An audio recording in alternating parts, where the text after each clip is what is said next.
What is going on, everybody? Welcome back to the channel. Today we're going to be taking a look at all the SVRA booster boxes, and also someone asked me in the Discord if we could look at the values of the top 1, 5, and 10 cards. So we're going to do that for every SVRA set as well, starting off SV base. And I just want to say generally about the SVRA booster boxes right now, sales volume has been about the same over the past couple weeks, but this week when we looked at days of inventory remaining compared to last week, across the board, it was much lower. So even though sales volume is staying the same, we're not seeing more supply hit the market, which I definitely think is a good thing. SV base was up a little bit in terms of price from last week, not much compared to where it previously was, maybe $1 difference or something. Paldea Evolved up as well. You can see here, this was down to around $350, I think $356 maybe last week. Now back up into that $375 range. Outside those, everything else was down in terms of price. A lot of the boxes, though, were down less than $1. I think 4 of the remaining 8 boxes, it was less than $1 in price difference from the past 7 days. So Obsidian Flames was one of those, sitting around $295. Paradox Rift, this is sitting around $237. That was down a little bit as well. Temporal Forces, this actually came down a decent amount. This was up around $271, I believe, last week. We're now sitting around $256 on TCG Player. And I think earlier today it was actually at $261. So continuing to move down price here. And you can see over the past 48 hours, we have had a little uptick in the amount of Temporal Forces booster boxes moving, at least on TCG Player. And I would say too, on eBay over the past couple days, there has been a lot more boxes moving for some of these sets, not all of them. But I think Paldea Evolved over the past 48 hours, there's maybe 7 or 8 booster boxes that moved on eBay North America. So that's a fairly considerable amount considering they're generally moving somewhere between like 2 and 2.5 per day. Buy it now. Twilight Masquerade down a little bit as well, sitting around $295. You could see here when this was sitting around $260, we had a massive uptick in the amount of boxes moving. So people were looking at that and going, hey, this is maybe a little bit undervalued. Stellar Crown, people are kind of selling this off. This was around $275 a month ago. We're now moving down to around $249, $250. Still selling fairly consistently on eBay North America. Surging Sparks around $240 now. This, you're still seeing about 10 sales per day on eBay North America, which I think at peak, we were talking 24, 25 when the boxes were around $200 USD. Now that they're up about 20% from that low, you're seeing that slow down a lot, but still around 10, definitely higher than any other booster box in the SVRA currently. Journey Together doing its thing, around $230, not really anything exciting there.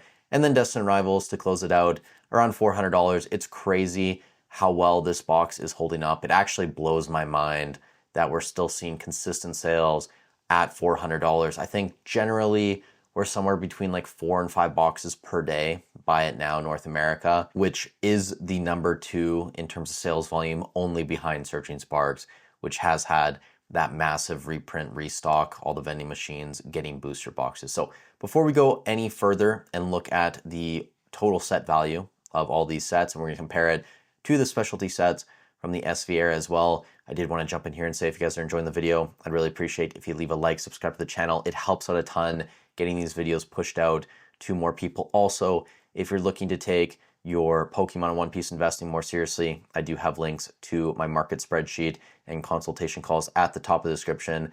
I am the only person crazy enough in this market to actually track eBay data. So if you want to get a real in-depth look at the secondary market, I do recommend checking that out. Thank you guys so much for supporting the channel. So getting into the numbers, I'm going to throw this up on screen. So if you just want to see this and then leave, absolutely feel free to do so. We have the set here, booster box price. Now, for the specialty sets, obviously there's no booster box. We're just going off the ETB there. Top 1, top 5, and top 10 values.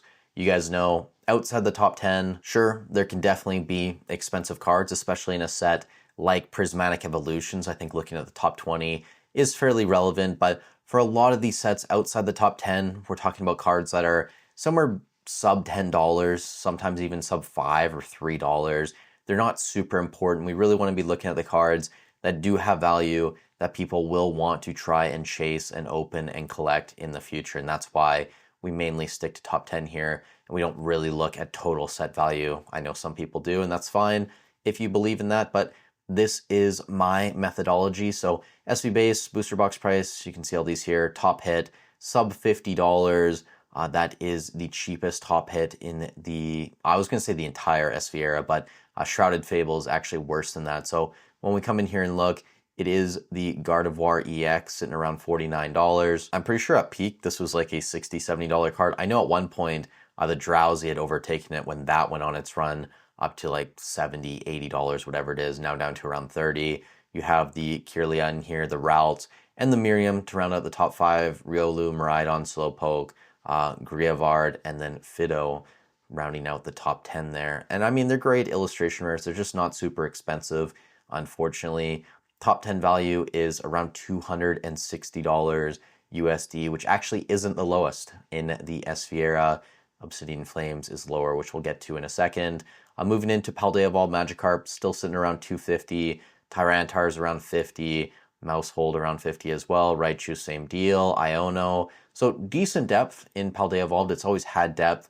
And that really was one of the main reasons I was drawn to Paldea Evolved so hard in the beginning. When I looked at the top 10 value a couple years ago on this set, it was really similar to Brilliant Stars. And I think at the time, Brilliant Stars was like a $250 booster box. It just seemed so obvious to me it was going to be worth more in the future compared to where it currently was, around like $90-ish at the time. So big fan of Paldea Evolved. I was grateful I picked up a ton of this. Outside the top 5 though, you have Tinkatong, Chuyu, you have Sprigatito, Skeledirge, and then Fuecoco rounding out the top 10. Meryl actually is outside the top 10 now, which is very surprising because I think this was maybe $40+ at one point, but still it's over 20. It's very expensive. And even outside the top 10, Chien Pao, you have Miss Magus, Tinkatuff, Heracross as well. There are some very interesting Pokemon. Baxcalibur, if you guys remember earlier this year, I think this was up to like $60, $70 at one time as well. So some of these IRs just got pumped crazy. Either way though, top hit is, I believe, the, what would that be, 4th highest out of the booster boxes. So Destined Rivals first, Surgine is 3rd, Greninja is in 2nd, and then yeah, Magikarp in 4th place. Top 10 value, $601.45. That is, I believe, 4th as well, behind Destined, Surging, and Twilight Masquerade. Now, moving on, Obsidian Flames. You guys know I'm not a huge fan of Obsidian. I think this set is absolute garbage. Sure, it's moved up in price a lot, just like a lot of the other Scarlet and Violet era booster boxes. Still though, Paldea Evolved outperformed. So I still hold on to that just because I was a huge fan of Paldea. I was not a huge fan of Obsidian. I got a lot of flack for that. And hey, if you bought Obsidian, you've done very well, especially if you bought around $80, $90, $100. So congratulations. I'm just not a huge fan of it. And going forward, I still don't think it's great. The top hit is the Charizard EX around $68, $69. You have the Gold Charizard, $27, $28. And sure, you know, the hit rates in Obsidian and these earlier SVRA sets were easier. So it's not like we could expect these cards to be as expensive as something like Destined Rivals or Prismatic, but they still aren't super interesting cards in my opinion. The 3rd best hit is a Ninetales around $20. You have Cleffa in there, another Charizard card, which is a full art or ultra rare, whatever it is. Pidgeot EX, Gloom, Scizor, Pidgey, and then Lechonk. That's your top 10. Not really fan favorite Pokemon outside the Charizard and maybe the Ninetales you want to throw in there. So not a huge fan of Obsidian. Top 10 value, $195.95. The absolute lowest in the SVRA. Nothing really even comes close to that. So not too much else to say there. Moving on, Paradox Rift, Groudon sitting around $73. It's kind of surprising to me. This card never got more expensive than like $100, but I guess because it's an illustration rare, easier pull rates kind of makes sense, I guess. The Altaria back down to around $40. I think at peak that was over 70 as well. Roaring Moon, 35. Garchomp, sub 30. Same thing with the Minun. And then we have Goldango in there, Morpeko, Plusle, Steelix, and Iron Valiant rounding out the top 10. And when the set released, I think the Iron Valiant was like the 2nd or 3rd most expensive card in the set. Now barely holding on to the top 10. You can see here, top hit $73, not great. Top 10 value $329 approximately. Also not really that good in my opinion. Temporal Forces after that, Raging Bolt, $62, $63. Same deal. Like I thought this card at one point would be a lot more expensive. than it currently is. Ghastly, around $50, $55, second most expensive card now. Makes sense. I do like that illustration rare. Mori's Conviction is now in third, around $41. Right behind that is the Iron Crown EX, which is another beautiful SIR. Walking Wake, Gengar Full Art, Gouging Fire, Sawsbuck, Iron Leaves, and Deerling round out the top 10. And you can see here, top 10 value, sub $400 still. Definitely not that great. Moving on, Twilight Masquerade. This is where things kind of picked up in the SVRA. Greninja's always been a top hit, over $300. We have the pairing, the EV. Those are $95 and $60 respectively. I think the EV at peak was around $95, $100. Carmine, $55. Ursaluna, that's your top 5. Chansey, Lana's Aid, Kieran. Then we have Sinistra and Teal Mask Ogrepon rounding out the top 10. So again, this is a set that is super top heavy, focusing on the Perrin and the Greninja. And it's got respectable value. I mean, the top hit is the second highest out of the SVRA booster boxes, and then top 10 value is third highest. Surging Sparks overtakes it when we get a little bit deeper, but still $672 of value. I think you should have a little bit of Twilight as we move into the Mega Block. Stellar Crown, around $250. Not a fan of this set. Squirtle and Bulbasaur are great, but outside that, you really don't have anything. Terapagos around $35. Dash Bun around $30. Hydrapple, Lacey, Galvantula, who gets a ton of SIR attention. Briar, and then we have Milcery, and another Terapagos gold card to round out the top 10. Not great, you can see here. Sure, top hit, $65. That's a little bit higher than SV Base and Temporal Forces, but top 10 value, $273. That's only in front of Obsidian Flames and SV Base, which again, are not that great of sets. Surging Sparks, you guys know, this has got a lot of reprints over the past year. The Pikachu still holding fairly strong, around $285. Latias around $170. Milotic is now sub $100, but still in that $90-$95 range. Gold Pikachu, I love this gold card, by the way. I think it is one of the better gold cards that Pokemon's put out, around 50. Hydreigon around 40. That's your top 5. Lysia's Appeal, Alone Executor. You have a Latios, Durant, and then Jasmine's Gaze. That rounds out the top 10. And you can see here, top hit, again, respectable top 5 value there as well. And top 10 value is the second highest out of the booster boxes, only behind Destined Rivals, which we'll get to here in a second. Journey Together, Lili's Clefairy, around 135, 140. Salamence holding around 70. Same thing with Enzoroark in that 60, 65 range. Iono's Belly Bolt, and then Hopsation, that's your top 5. Volcanion EX, Articuno, $15. So again, like not crazy depth in this set. You have En's Zoroark around 15 as well. Same thing with En's Reshiram, and then Iono's Belly Bolt, a gold card, $11. I really like the Wailord, but it's only $10. This was a smaller set.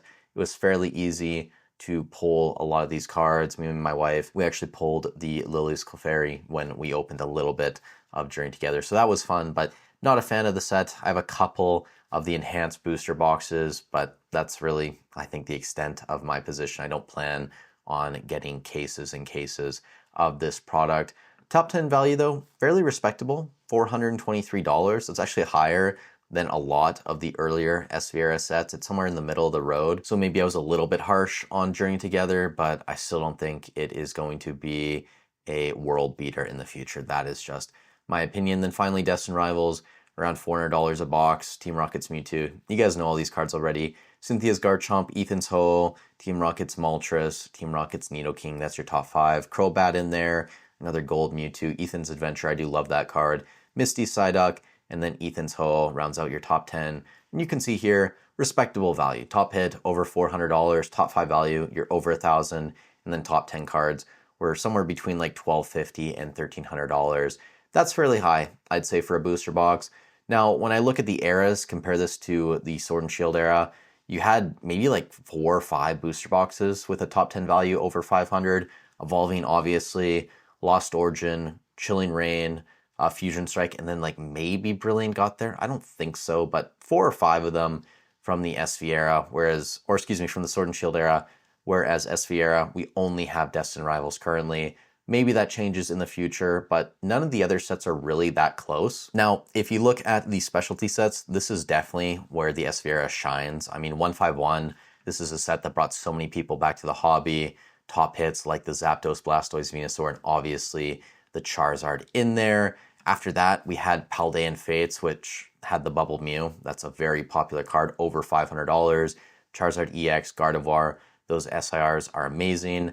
Shrouded Fable, we forget about that. We don't even talk about Shrouded Fable. Absolute garbage. Prismatic, everybody knows, God tier set. It still is a God tier set when we look at the values too. Like, I think people don't really realize, even with all the reprints, you have a top 10 value in Prismatic around $2,800. That's more than double. Well, actually a little bit less than double the second closest one, which is actually Black Bolt. Black Bolt has a higher top 10 value than Destined Rivals, and even White Flare has a top 10 value higher than Destined Rivals. So the specialty sets in the Scarlet Violet era are insane, crazy depth. I think if you're buying these ETBs at MSRP, especially the newer ones like White Flare, Black Bolt, Prismatic with all the Dollar General restocks, like if you're getting those for $40, even if you're paying a scalper like $60, $70 on the secondary market, they're just trying to move product, seems like an absolute no-brainer to be building positions in Prismatic. That is just my opinion. This set is already a year old at this point. 151, unfortunately, probably missed the boat on these ETBs. Highly doubt we get any more. Same thing with Paldean Fates. Those sets are both rotating out early next year. Shrouded Fable, you can still buy these ETBs around like $70, but it's definitely not something I would be paying attention to. So that's really all I wanted to get to in this video. Hopefully you guys found this data interesting and valuable. If you did, I'd really appreciate if you leave a like, subscribe to the channel, leave a comment down below for the algorithm. Again, like that helps out a ton, getting these videos pushed out to more people. And this channel would be absolutely nothing without you guys watching and supporting. So I do appreciate you guys being here. With all that said, thank you so much for watching the video. Stay safe wherever you are in the world. I hope you're having a great week, and I'll catch you in the next one.